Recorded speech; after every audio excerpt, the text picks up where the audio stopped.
Hi, everybody. I'm BJ Fogg. Thank you for coming. I want to welcome some of my former students to the stage. Please welcome them. Thank you, guys. Wow, I have been looking forward to this. In the next 60 minutes, 59 minutes and 41 seconds, apparently, this might be the craziest talk I've ever done. And my former students don't know exactly what I'm doing, and we'll see where it goes. So welcome to the stage. Why don't introduce yourselves and say a little bit about me, and try to keep it within one breath. And we'll go in alphabetical order. Dan. One breath. I'm Dan Greenberg. Good morning, everybody. I started a company called Sxsw, actually out of BJ's class 4 or 5 years ago at Stanford. So BJ plays a pretty important role in the early history of our company. BJ's for sure been an inspiration to, I think, everybody in any class that he's taught. But his main advice, I think, to the class that I just love and I've always taken and given to other entrepreneurs is if you can find what that one thing is that you are just the world's leading expert in, everything else opens up from there. And so he's instilled that in me, and I've definitely run with it. Great. Johnny. Hi, my name is Johnny Manzari. I am a UI designer at Apple. I worked with BJ at Stanford when I was a student there in his research lab, and the sort of overarching thesis was that computers could influence people. And I think today it's pretty much just everybody assumes that's true. But at the time, it was kind of a sort of controversial thing to put out there. Now, I think you were in my first class. Isn't that right? First Maybe, or second? yeah. Way back when. It's so long ago, I don't want to mention. I don't want to say how long ago it was, because it'll make us seem old. Okay. So. Ramit, you were one of the very few brave freshmen at Stanford that actually found me and took my class and that kind of stuff. Introduce yourself. I'm Ramit Sethi. Thanks for having me. I'm an author and entrepreneur. I run a site called iwillteachyoutoberich.com. Show people how to use psychology and persuasion to improve their money, their careers, even start companies. I had to track BJ down as a freshman. The office was not open. The Persuasive Technology Lab door was very alluring, but he was never there. I had to find him, track him down, take him out to lunch. The first thing he said to me is, "I don't take freshmen." And I was a freshman. I said that? Well, I got to persuade this guy. And anyway, he ended up becoming quite an inspiration, one of my closest mentors. Two things that you may not know about BJ that I think he is amazing at. One is running meetings. This is something I really learned from him, how to do an amazing job running a meeting. And then the second thing I didn't know was he's pretty good at kayaking. That was a big surprise to me. Oh, yeah, we went kayaking a couple years ago. Yeah, so, thank you. Now, here's what we're doing. As I'm talking and explaining these things, and some of the things are completely new, I've told my former students that they represent you as an audience, and when you guys have a question or a comment, you can interrupt me, and there'll be times when I pause and I'll say, "What do you think?" And I've given you some props. You can use those props or not to interrupt me. We'll see how this goes. I mean, I never like doing the same thing twice, and I always like going to the edge and seeing what happens. And that's one reason I said I don't want them recording this in case we kind of crash and burn. Then it'll just be us, it's like we were there when it happened. Okay, here's what's new for today. 15 concepts I've never shared in a format like this before, and 6 new methods. My favorite format is to work with a handful of people in a 2-day persuasion boot camp. We do it at my guest home in the wine country, but I can't bring you all there, and I can't have you for 2 days, so this is a crash course. So what I'm trying to do is bring all that material together, plus new stuff to put you on the frontier, at least in terms of the way change works in small steps. Okay, you ready for this? I have 2 other guests with me today, Monkey and Frog. And there are stories. So here's Monkey and Frog. They are going to have a face-off as it comes to behavior design. And let me tell you their situation. Frog, he decides he's going to walk 30 minutes a day from now on for the rest of his life. Got it? Versus Monkey, who says, well, I'm going to walk 10 minutes a day for 5 days in a row. Now, what I want you to think in your mind is, who's going to win?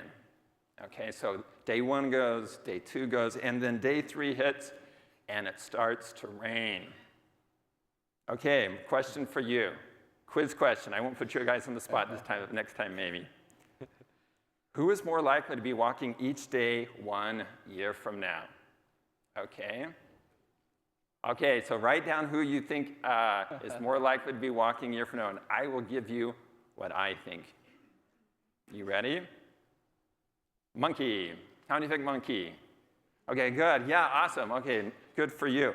Now, one way to look at this is what I call path versus span. Frog set himself up, like, from now on, I'm going to do this. And then day 3, the rain comes, and what's going through Frog's head? Maybe I won't do it today.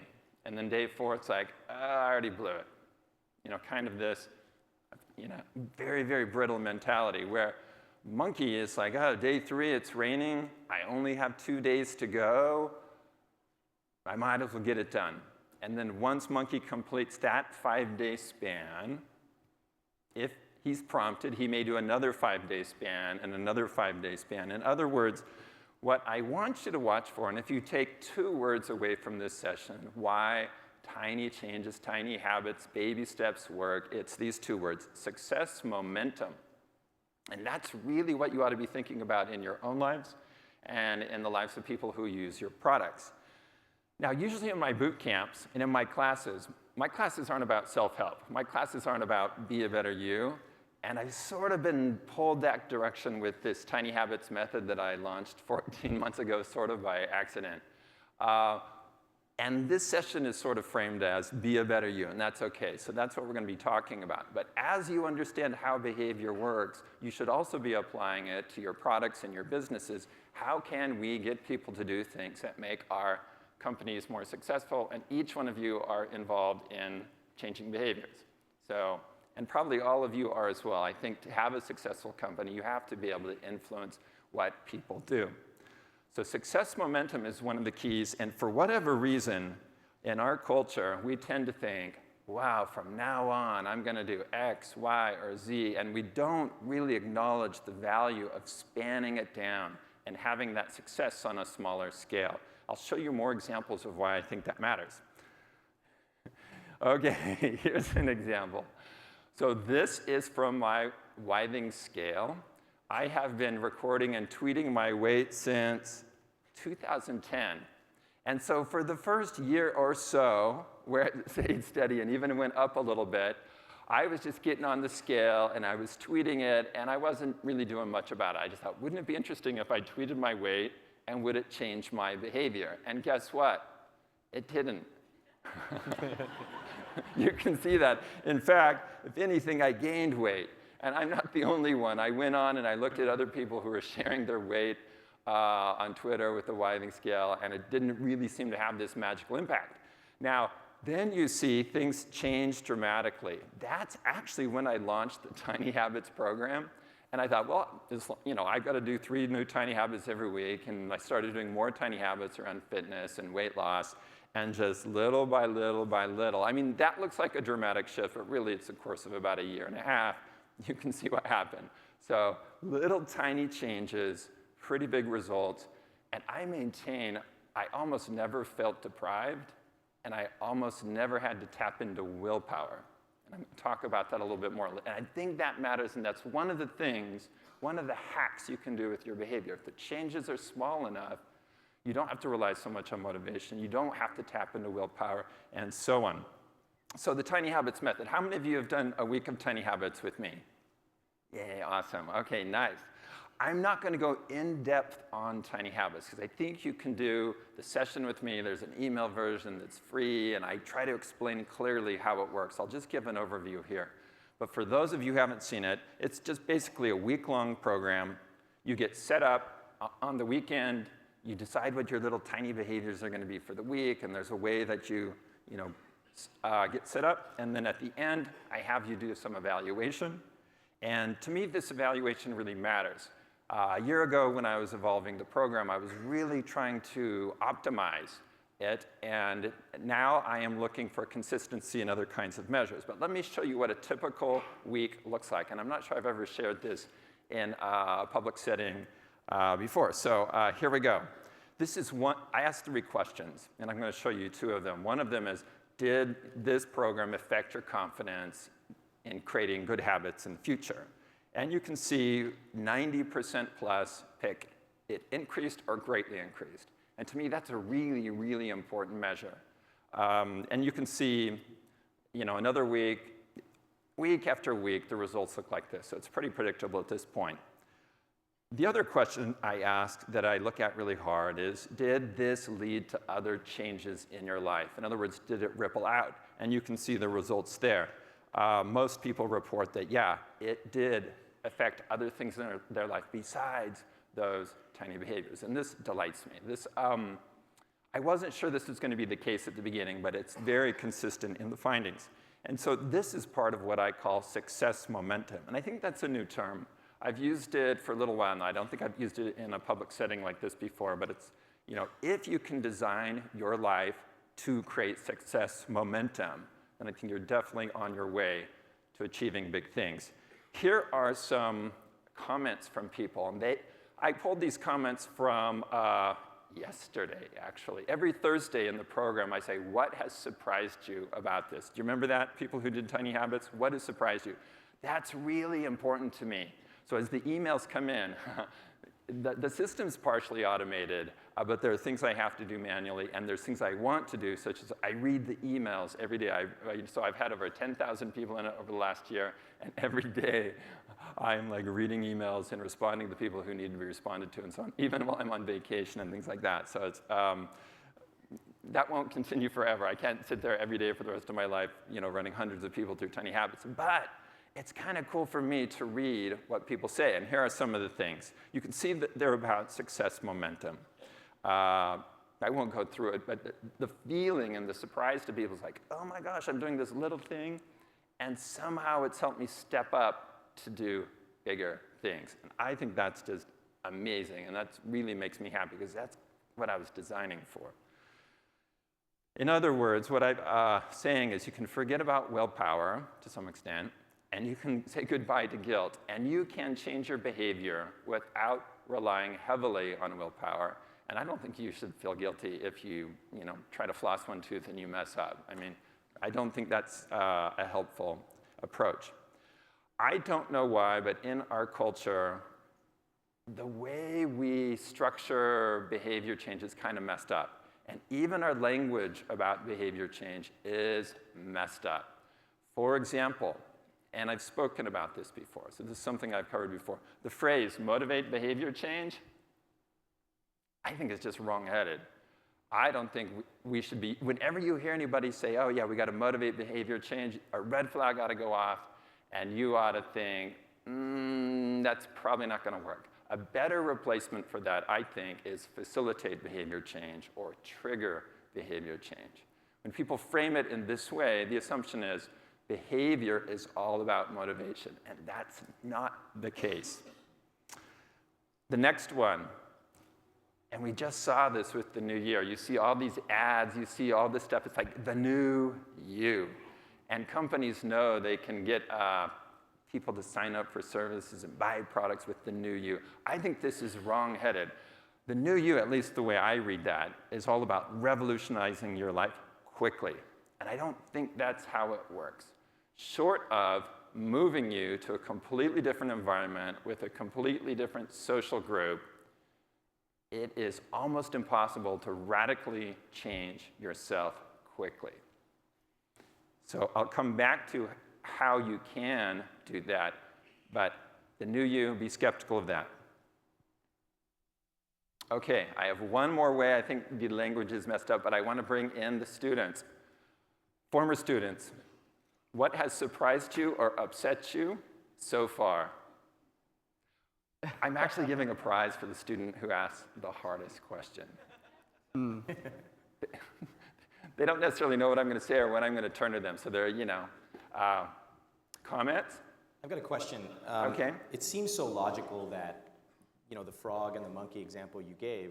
So why is it that we would rather dream about doing 30 minutes of exercise a day than actually do 5 minutes of exercise a day? Yeah, it's a great question. And it's something that you and I have talked about before. There's something really odd in our culture, and maybe it's around the world, but especially in, I think, Western culture. And I see it in tiny habits. I tell people, pick something really, really small. Pick something so tiny it seems ridiculous. And they still pick things like 25 push-ups. And I'm like, no, that's not tiny. Okay, I'll tell on my dad, okay? So it was about a year ago. And I was like, Dad, do tiny habits, da-da-da-da. And he's like, great. I'm going to do 12 push-ups. And I'm like, Dad, that's not tiny. My dad's in his 70s. Dad, that's not tiny. I said, do 2. He says, well, 2's not going to help me. I need to do 12. And I'm like, Dad, I guarantee it's not going to become a habit if you do 12. It's like, oh, I'm going to try. Well, guess what? It didn't become a habit. So there's this weird disconnect. People have tried these big leaps and failed and failed. And a lot of my work is kind of stepping up and saying, stop trying that. And companies, stop designing systems where you're promising people that they'll take these big leaps and succeed. Unless you can move them to a completely new place with new friends and everything you're not going to change them dramatically overnight. Okay, here's another way our language is messed up. Break bad habit. I want to break this bad habit. In most cases, when you're talking about, if there's bad habits you want to break, it is not a simple habit. It is what I call a complex habit. It's like a tangled knot. And the metaphor of breaking it is the wrong metaphor. I think breaking implies you take something, you apply pressure, a lot of it, and boom, suddenly it's solved. And that's not how you untangle bad habits. So what I'm putting out there is a different way of thinking about it. Think about a bad habit, a complex habit, as a tangled knot, and how do you solve that? Well, you unsnarl the outside, the easiest thing first, and you go to the next easiest thing, and the next easiest thing, and you have to be patient, and finally it's solved. I'm not an expert in breaking habits. I've focused on creating habits, but let me go a little bit further here, because I have shared this in the sandbox on tiny habits, and it does seem to resonate with people. Let's say you want to break the bad habit of snacking too much. I'm going to stop snacking so much. Now, that sounds like a behavior, but it's not. It's an abstraction. It's an aspiration. What is the behavior of snacking too much? Really, there's probably lots of small behaviors within that. You might be snacking at 2 a.m. on ice cream. You might be picking up candy in the candy jar when you walk in the door at work. You might be buying a Snickers bar, every lunch. Those are all different behaviors. And what I would maintain, and again, I'm not a psychotherapist, I'm an experimental psychologist, and I don't work on breaking habits, but it seems to me that if you were to solve that bigger, complex habit of stop snacking so much, you wouldn't pick the toughest snacking behavior. You'd pick the simplest, maybe picking up the candy in the office when you walk in the door, and nail that one, probably replacing it with something else, and then go to the next one, and go to the next one, and so on. So again, the language, and listen for this, the language sets metaphors and expectations that really kind of take people down the wrong path, the whole New Year's resolution and all of that. And that's really too bad, and I don't know why we've ended up in that space. I've got a meta question for you, BJ. Awesome. Every time we get together, I've got this whole list of things now I want to go back and change in the company or change in my behavior and change in the way we do employee onboarding or anything like that. But so the meta question is, how do I remember to think about behavior change this way? Yeah. How do I remember to apply this to every little piece that we're talking about? Because it makes sense. Got it. This wasn't in the talk. This is more boot campish stuff, but I'm going to run it by you. I really respect the South by audience. So you're going to see I have a lot more stuff, and I go a lot faster than I normally would. I have this process called priority mapping.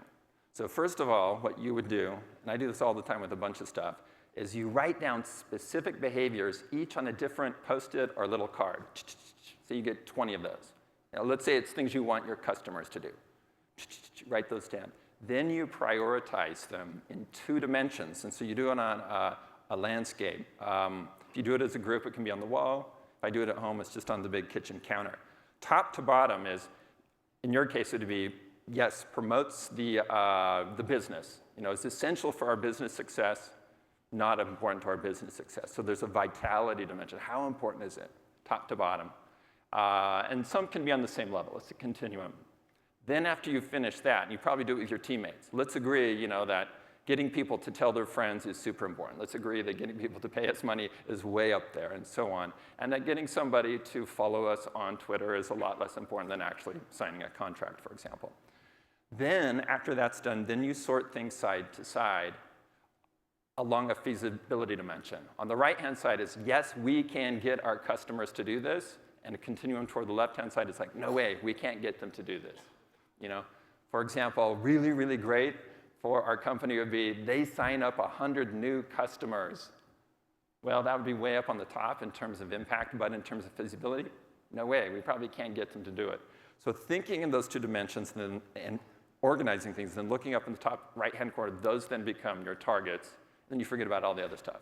Leave it on the wall and go back to it once a month. Yeah, exactly. Yeah, exactly. Once a month, every other month, do another priority map and get your team aligned about what you're doing. Now, you can also do this in your own life. If you go into my home office, I have this huge whiteboard with little Post-its on it, and I'm priority mapping some of my personal, so the big aspiration of reduce stress, have a more balanced life, because I think a lot of us tend to pack a little too much in.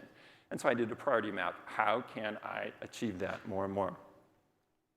So these big results, I think you can think about them in a number of ways. I think when you hear the word big results, you think it's a huge change that you do forever.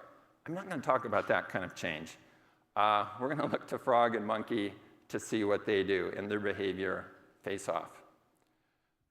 So let's pretend that Frog and Monkey are students at a university somewhere in California, and the university asks them to donate. That's really the business model of some universities, is bring in talented people, train them, and then send them out in the world so they make money and then donate money back to the university, and the system continues. I don't think Stanford will be mad if I say that. Anyway, so they get Frog to donate $10 per year from now on, and they get Monkey to donate $1,000 this year, and they didn't talk about any future commitments. But they're like, oh my gosh, we've got to donate $1,000. So as they go through life, at that moment as students and as they go through life, their ability to donate always stays the same. So let's keep that a constant. Question for you is this, and don't shout it out, maybe write it down and keep it in your mind. Who donates more in their lifetime? I'll tell you, this is a hard one. I do have an opinion on it. I don't have the science behind it. I have worked with the Stanford Development Office, working with them a year of how do we do X, Y, Z. Stanford raised $1 billion this year. Do you guys know that? Did you donate? Yeah. Okay. There's no cameras. There's a Stanford alumni event after this. I bet you could donate there. Anyway, now, I'm not going to tell you the answer right now, but what I do want to point out is the questions or these pairings I'm doing are not random. They're systematic. And what I'm looking at here, and these are new terms, is tiny path, getting somebody to do something small from now on, versus big dot, get somebody to do something huge one time. And then as you look at that over time, if you could pick 100 people, it would be Monkey or Frog. If you were an educational institution or the animal shelter or what have you, which one would you rather have? That's maybe one way to think about it. But again, these pairings aren't random. It's systematic. I'm really big on making behavior and behavior change systematic. And I'm showing you here the chart of how I'm making these pairings. First time I've ever shown this. It's really rough. You probably can't read it, but that's OK. There's at least 36 pairings that matter. They also relate to the behavior grid. I think there are 15 ways behaviors can change, and there are sequences through the grid that matter. So I'm not going to go deep into that so much. My point here that I want to make is that there is a way to look at behavior and behavior change as a system. It's not guesswork.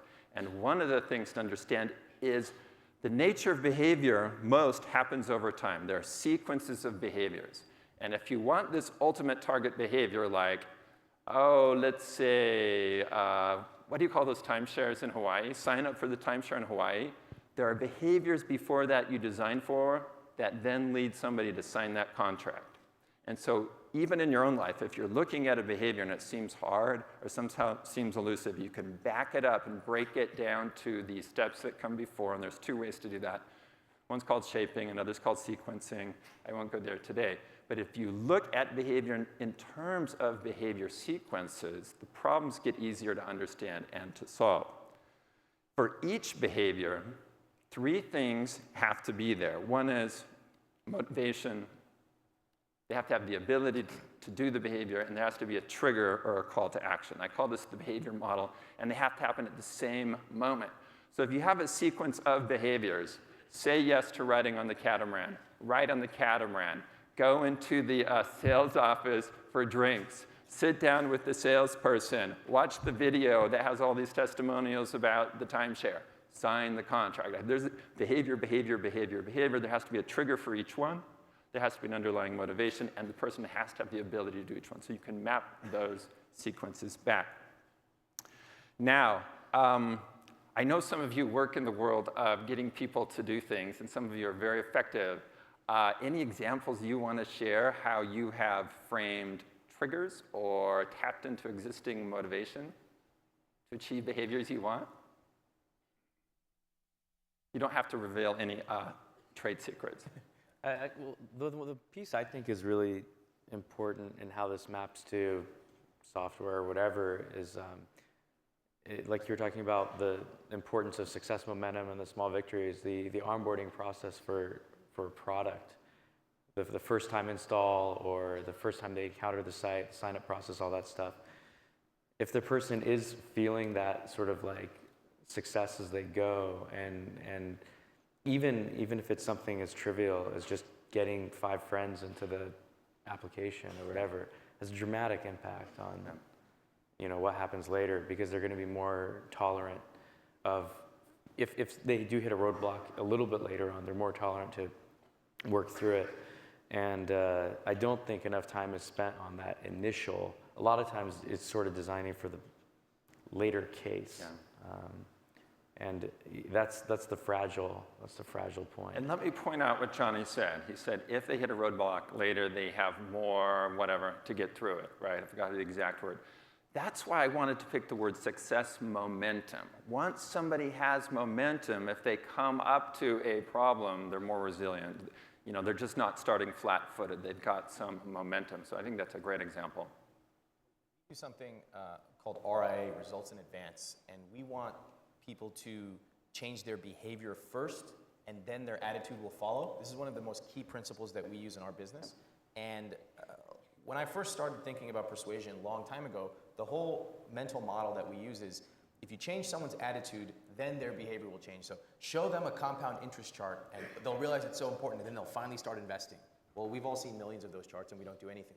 So what we do is we try to figure out any way possible we can get them to take one target behavior, and that might be writing out what are 10 ways you could earn more money, or XYZ, and we take them through a behavior modeling process.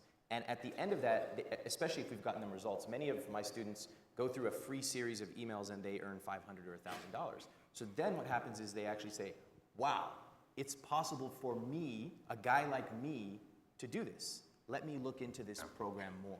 And so behavior first, then attitude is one of our most core beliefs that we use that works really well for us. Awesome. Okay, so start recognizing that behavior and behavior change is systematic. It's not random. And the more you can call out, well, what triggered that behavior? How was it made easy? And what was the underlying motivation? And looking at sequences, you will see things you hadn't seen before. And it's like, oh my gosh, that was actually easier than I thought. Now let's apply this to you. And here's how we're going to do this. I brought this magic wand all the way from California, ordered on Amazon, so who knows where it came from, probably Asia somewhere. And here's what I'm going to have you do. Imagine that you can change your own behavior in any way you want. You have one wish. What would you wish for? I want you to do this because as I go through the other principles, I want you to apply it back to something concrete in your life. Now, as you're thinking about this, I want you to pick a do stuff kind of behavior, what I call green, blue, purple. It's about doing things as opposed to don't do. eat less popcorn. I eat a lot of popcorn. Eat less popcorn. Stop, buying Fritos or what have you. Those are much harder to design for and not what I focus on particularly. So in my behavior grid, the area I really focus on are these 9 cells. And this is where I want you to wish for. If you could get yourself to do any behavior, what would you have yourself do? And it can be like fly or something, but something that's humanly possible. Got it. The one does have limitations. You ready? Okay, so hopefully you have that behavior in mind. Now I'm going to turn again to frog and monkey and see how they're doing. So here's frog. Frog set a goal, drink 8 glasses of water every day. You know what's funny? And this is sort of not so much the students today, but more like when you all were students. Whenever I gave a design project in class and you could pick anything you wanted to pick, guess what about half the Stanford students picked? Drink more water. I don't know why, but they did. Good job, Dan. Awesome. Trigger. Awesome. Boom. Guess what they picked today more than drink more water? Stop procrastinating. I don't know what's changed. That's not scientific. It's just sort of like, hey, pick some challenge and pick something you want to change in life. Well, don't pick stop procrastinating. Pick the proactive one like drink water. Here's what frog picked. Monkey, I will put a glass of water on my desk each morning. Who ends up drinking more water? Well, first of all, which one's more typical? And then which one ends up drinking more water? You probably know where I'm going with this. Everyone got it in mind, and the winner is monkey. At least I think so. Why? Frog has this abstract goal. It's more of an aspiration. Drink more water sounds like a behavior, but it's not. It's an abstraction. It's an aspiration. Whereas monkey got more specific. I'll put a glass of water on my desk every morning. And guess what happens after he puts that water on his desk?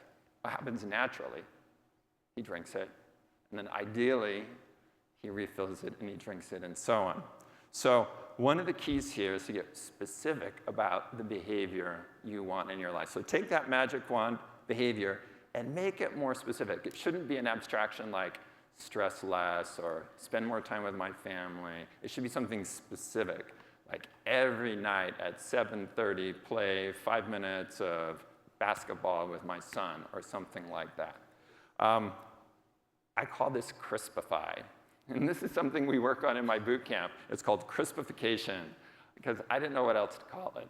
And I just used this word once, and it kind of stuck. So crispifying means being very clear about who is doing what, when, where, using what tool, with whom, kind of thing. And you don't have to answer all those questions, but think about it and phrase it in a way that everybody understands the behavior. So Dan, in some ways, back to your comment about your company and looking at what you want your customers to do, how do you write that behavioral target in a way that anybody can look at it and understand exactly what it is? In the health arena, how many are you involved in designing health products? Okay, pretty good number. Okay, so the word there is we want engagement, right? We want engagement. That's like even worse than frog. That's like, what does engagement mean? But you hear it all the time. And so you kind of just have to accept that word's there.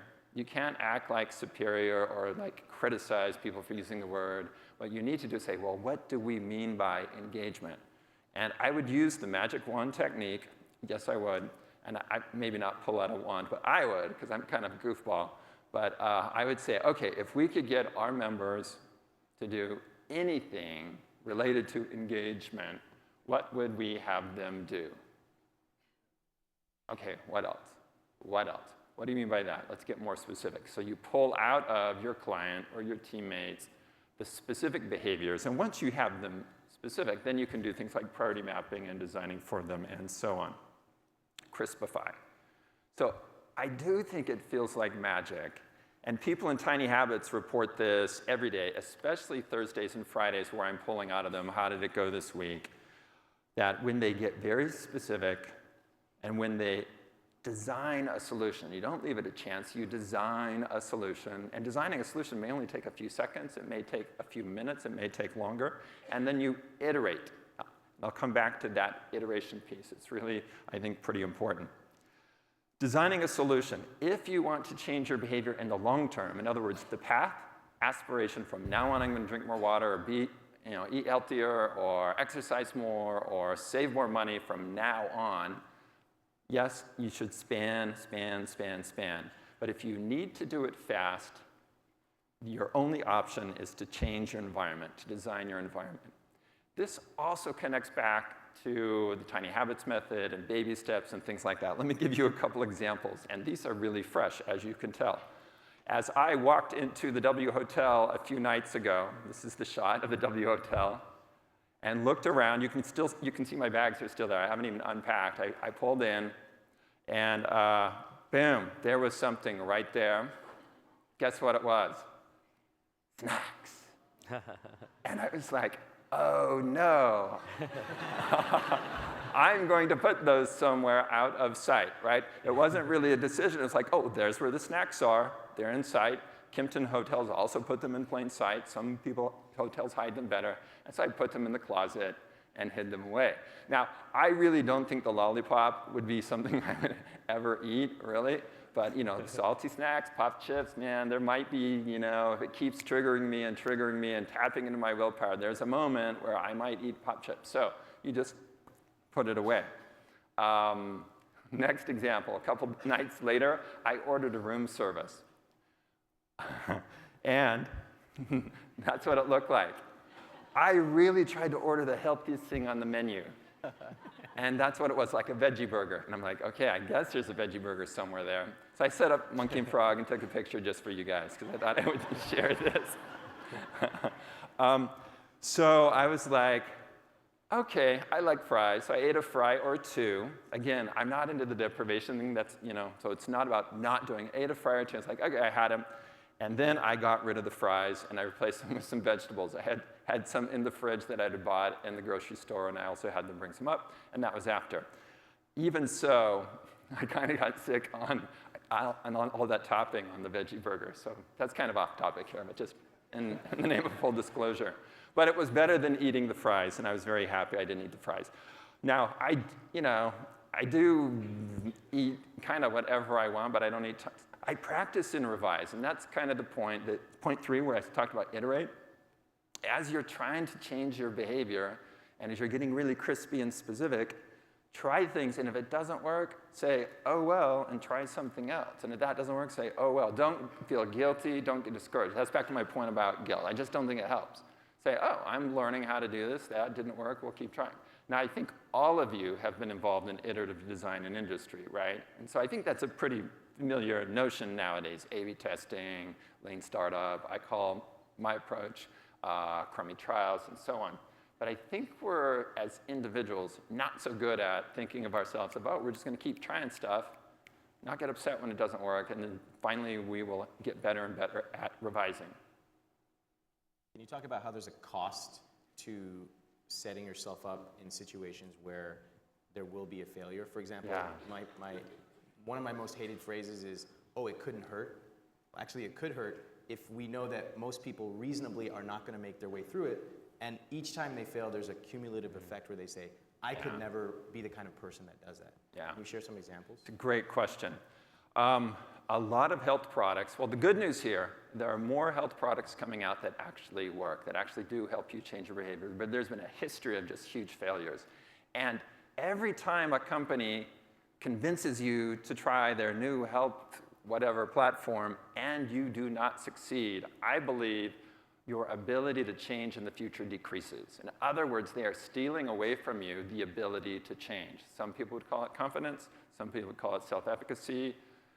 I think we've all been there and experienced it. So if you set somebody up on a path where they are very likely not to succeed, you've done them damage. And if you set yourself up, if you say, hey, I'm going to run for 2 hours every day no matter what,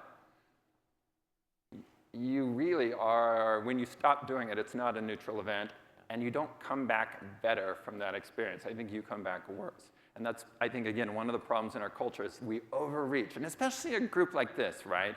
We're ambitious. We've been able to achieve big things just by working really hard, but sometimes with behavior, health behavior, financial behavior, and so on, it's a little bit trickier. We aren't necessarily super gifted in that area. So What I would challenge you to do is pick something that you're absolutely, here's a change that I'm absolutely sure I can get, and that's all right.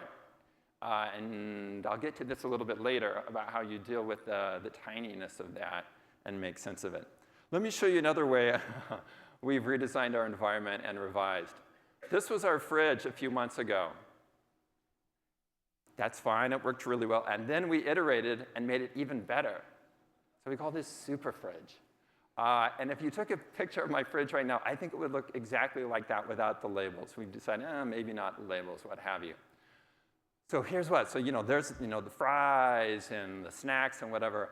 I do eat a lot, but I eat out of super fridge. I just am an aggressive eater of everything right there, and that's how I do it. It's like, instead of avoiding stuff, I approach. Like, don't avoid all the stuff, whatever. I don't have it triggering me.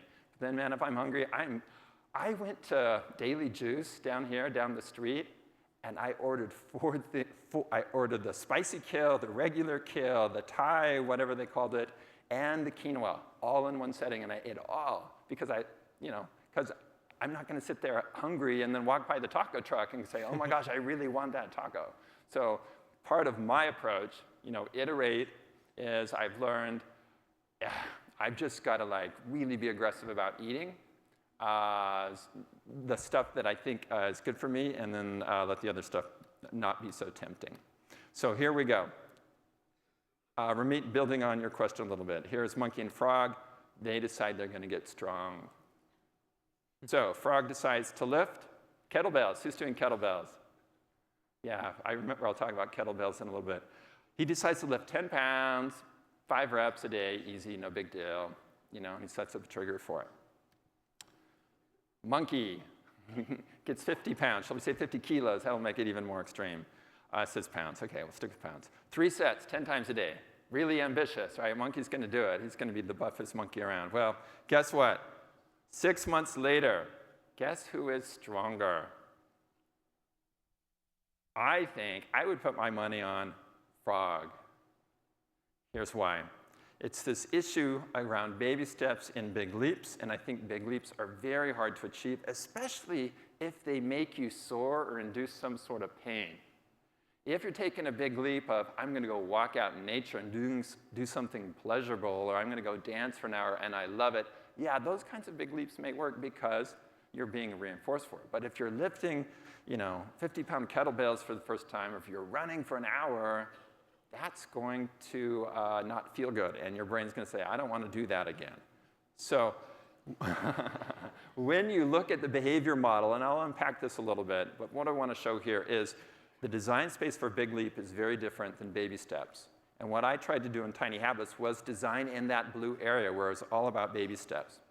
So I'm guessing most of you have seen this. I'll go quickly. So as I view behavior, I call this the behavior model. There has to be some level of motivation to lift kettlebells. You have to have some ability to do it. It can be easy or hard. Now notice that 50-pound kettlebells are way over on one side versus 10-pound kettlebells. One's easy and one's hard. And what that means is in order for you to actually succeed on the fit, you have to have high motivation to do hard things. Whereas if it's simple, you don't have to have a whole lot of motivation. It can go up and down, doesn't matter. But notice with the 50-pound kettlebells, if your motivation drops, like, wow, one day he was super excited, and the next day, it's like, oh, that hurts. Pain is a demotivator in this context. Then guess what? He stops doing it, and then he probably goes, I blew it. I'm not doing it. Oh, well, I tried it. I'm not doing it, right? That's the fragility of big leaps. So one of the things we need to get away from is this idea of big and brittle. I'm going to do this big thing, and if I fail once, it's over. I don't know why we have that in our culture so much. If somebody has a paper on it or wants to write something on it, I'd love to see it. It's not really my work to explain why we have this weird big and brittle mentality when it comes to behavior change, but it's out there, for sure.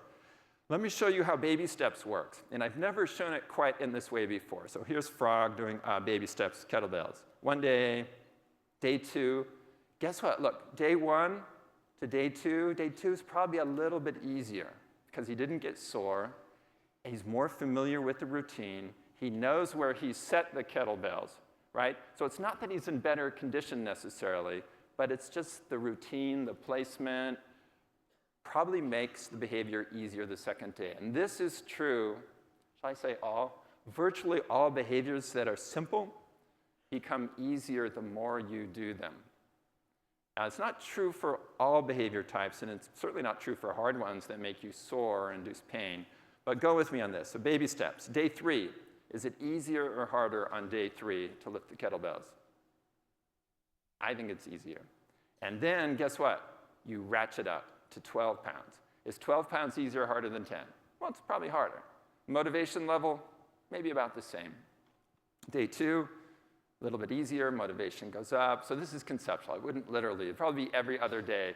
Ramit, I know you've been working with a trainer. Ramit and I were going to have this challenge of push-ups and pull-ups, and what else were we doing? Yeah, those two. Yeah, we're going to do it on video. And then, long story, but I kind of got an injured rib and couldn't do it. Sure but yeah. you did. Yeah, we'll put it on the schedule.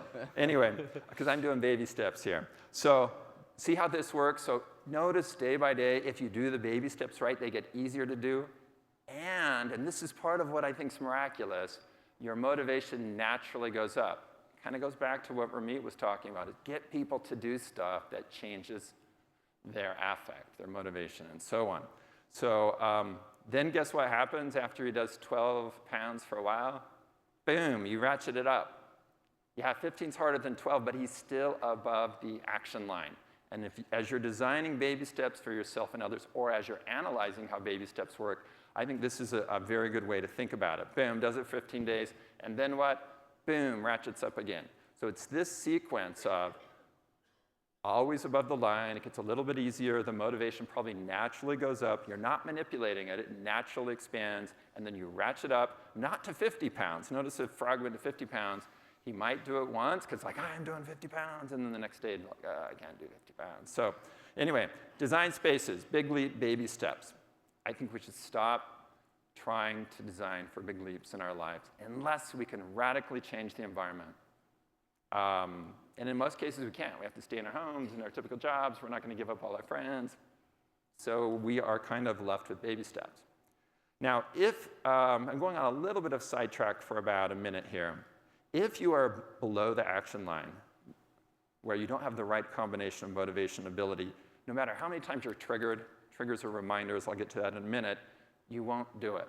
So let's say somebody's trying to get Frog to donate to an organization he doesn't care about, and they're asking for $1 million. No matter how many times you ask Frog to donate, he's not doing it. Okay, look at where that happens. Let's say Monkey, say it's the Banana Foundation, and they want $1 million. And so Monkey loves the Banana Foundation. Motivation is really high, but he does not have $1 million, and they keep saying, donate, donate, donate. He can't. That's where frustration lives. And there's a reason there's a gap in the behavior model on the curve and that axis. On the other hand, if you don't want to, and it's very easy, donate 5 cents to the Banana Foundation. He doesn't like the Banana Foundation. And they keep saying donate, donate, donate, and he doesn't want to. That's where annoyance lives. So when you feel frustration, feel annoyance, when you've induced frustration or annoyance in your users, this is where they're living. Now, habits, I believe virtually all of your habits live in this right-hand column. Easy to do, and there are fewer and fewer as you get hard to do. Notice how this fits along with the baby steps and this whole approach.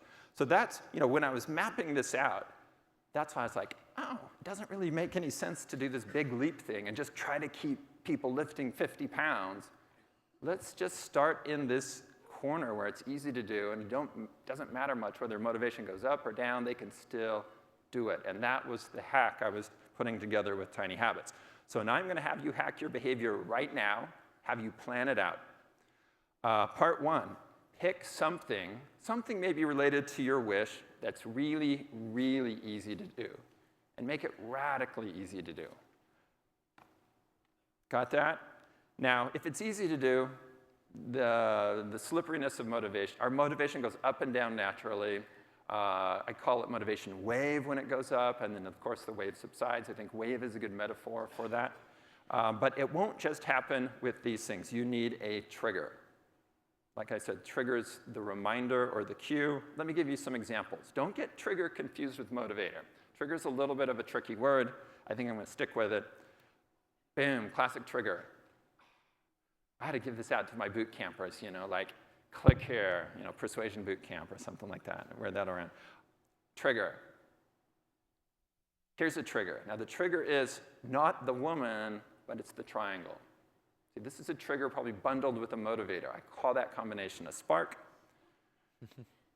Where's the trigger here? Order now, okay? Trigger. You can walk now. So again, it's not trying to motivate you, it's just giving you a call to action. Trigger. We understand in our culture this blue thing that's underlined is a link and you can click on it. No behavior happens without a trigger. Some are internal, some are external, some you create for yourself, sometimes companies create them for you. This is one of the tenets in my behavior theory that if we have time we'll talk about, but we'll save that for later. Hack, part 2. Is pick an existing routine. So this is where I went with tiny habits. It's like, okay, they've got to have a trigger.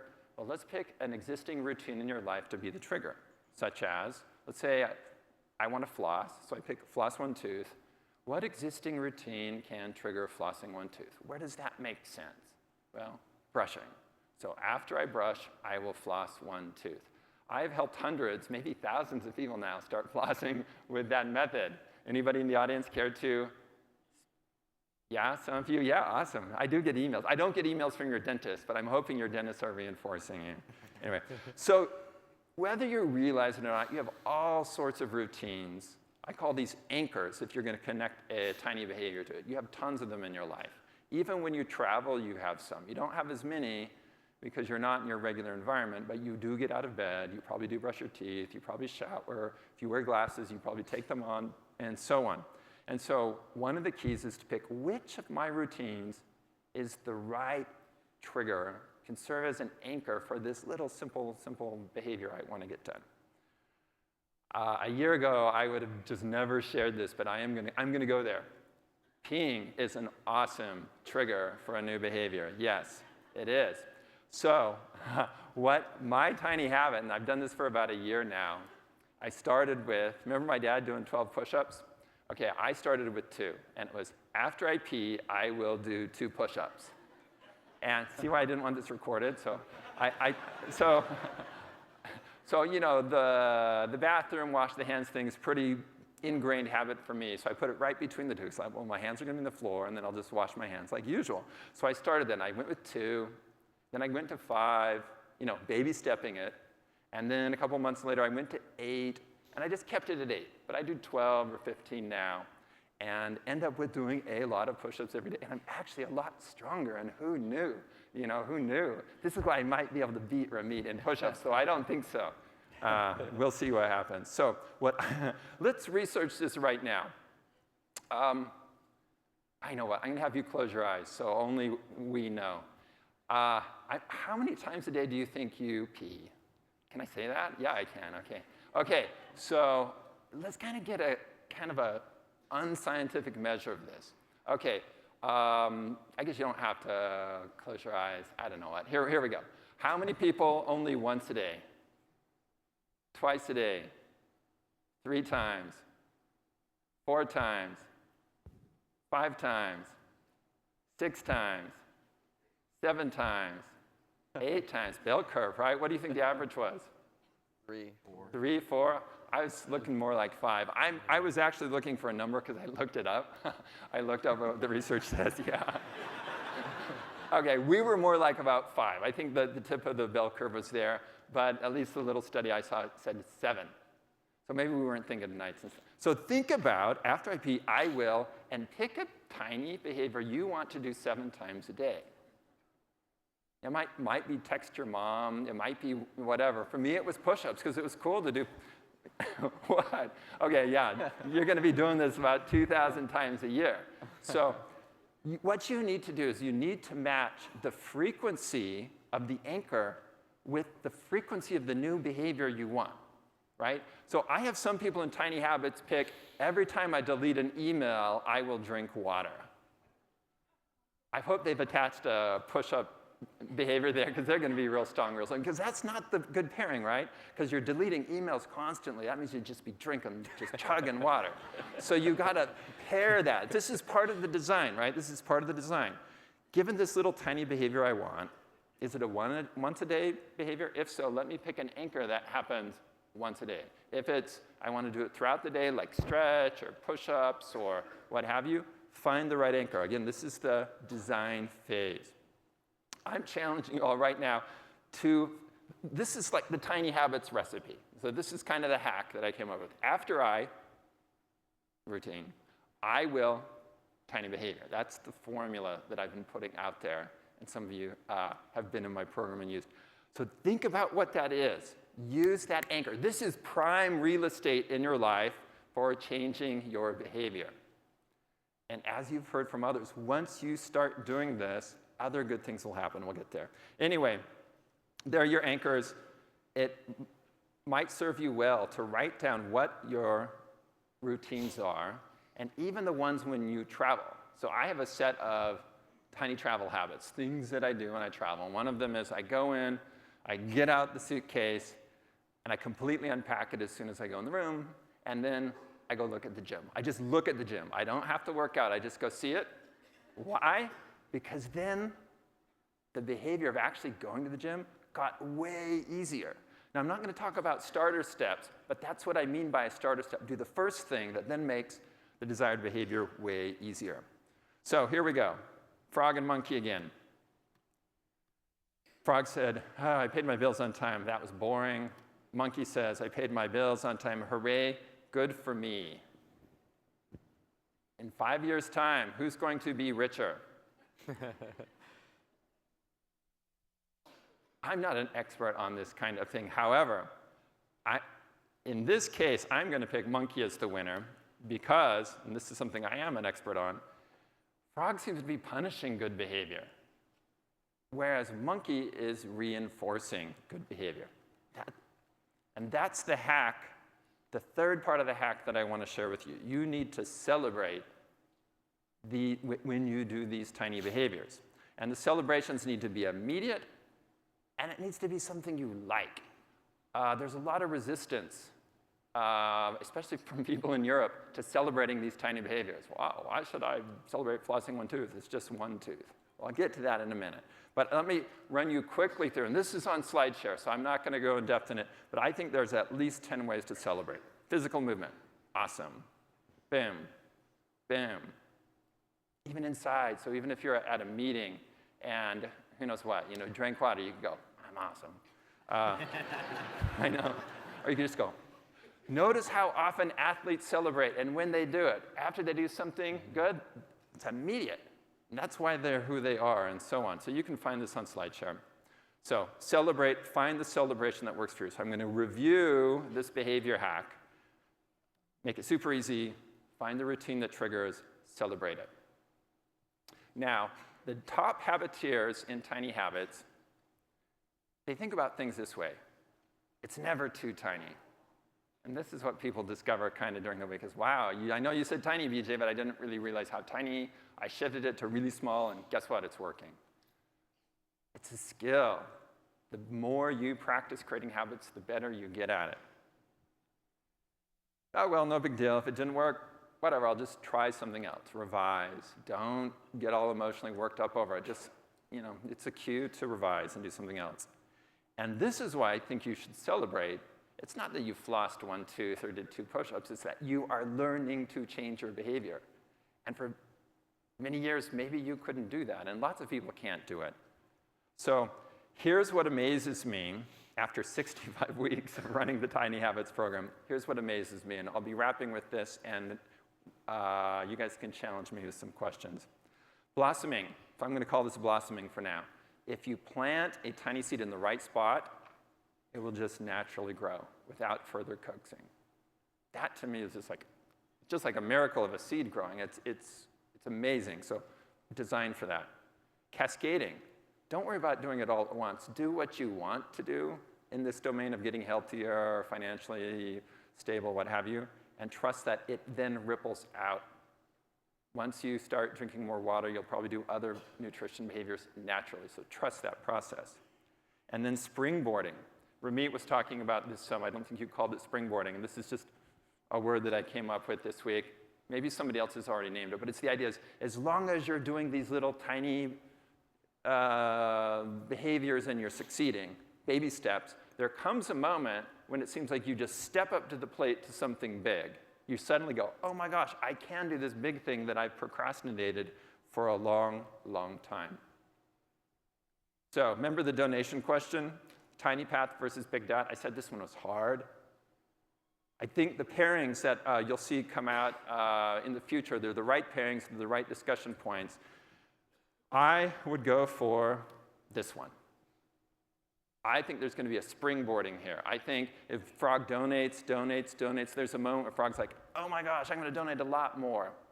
Whereas I think Monkey might feel like I've done my thing, whatever. I mean, there's different ways to turn this around. I think what I like about the pairing, it brings up the right issues. There's also this thing around tiny thrill, which I think is the biggest surprise to me in running Tiny Habits, is our brains are very bad at distinguishing between, I did this huge thing and I'm feeling awesome about it. I did this tiny thing and I'm still feeling kind of awesome about it, right? It's almost like we can't calculate, well, it's just really tiny, I shouldn't feel awesome. I just see over and over that people are, this was from yesterday. I'm surprised and get so excited about doing something tiny, So we somehow in our heads exaggerate, which I think is a good thing, tiny successes. And I think we can that's part of the hack in changing our behavior, is building success momentum, allowing ourselves to feel successful, allowing it to be kind of larger than it rationally should be, but then as it changes our sense of self and our attitude, let that then leverage into bigger things. That said, I'm going to let my panel ask me one hard question, and we will wrap. I got a hard one. So the beauty of what you've always done for the 8-9 years I've known you is put words and frameworks to things that once they have been articulated make a ton of sense. And they're logical, and maybe there's hard questions like monkey and frog, but generally they're logical once they're explained. So with this Tiny Habits project for the past 2 years or year and a half, what is the big surprise, other than the sort of framework surprise, what's the big surprise that you feel like is going to be the launch board or springboard for you out of this? That's like, this is the huge next evolution of my thinking. Wow, that is a hard question. The first part of it is once you see the behavior model or the things, it's sort of like the answer to a riddle. It's like, well, of course that's how it works, which is nice, and that's really rewarding. People respond that way. The thing that surprised me, so I'm an experimental psychologist, scientist, not a therapist. There's a big difference. And the thing that surprised me as I started hearing from people is how hard people's lives are. I mean, people have really hard lives, and they have terrible things going on. Ramit, you and I did an interview once, and then you sent me some of the responses from people that are working with you, and they were so grateful, and you were helping them with so many challenging problems. That was super inspiring to see.